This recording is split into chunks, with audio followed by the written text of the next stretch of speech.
Cette semaine, dans le Macronomètre, nous allons noter le sujet des fake news ou alors de la manipulation de l'information avec cette proposition de loi qui a été pour l'instant rejetée au Sénat. La note est de 4 sur 10.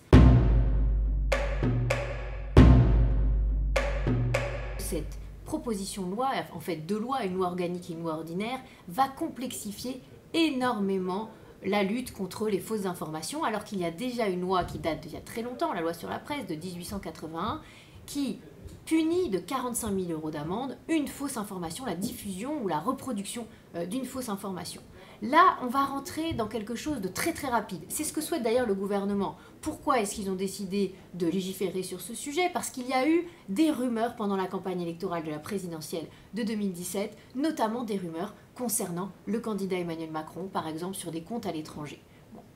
Mais le sujet, là, en l'occurrence, ne s'adresse que aux périodes électorales, que aux candidats en campagne, et on peut se poser la question déjà de pourquoi, et en plus, il a vocation à accélérer énormément le processus judiciaire, c'est-à-dire que le juge aura 48 heures pour décider de fermer par exemple un site d'information pendant une campagne électorale, ou alors le Conseil supérieur de l'audiovisuel pourra décider de faire arrêter une télévision qui serait par exemple aux mains d'un État étranger, considérant que ça peut déstabiliser la démocratie française.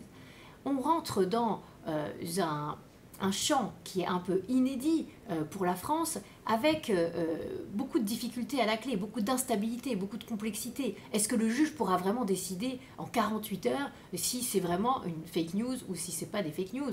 Est-ce que vraiment on peut considérer que le Conseil supérieur de l'audiovisuel aura assez d'informations pour décider de faire cesser une radio ou une télé qui serait possédée par un État étranger?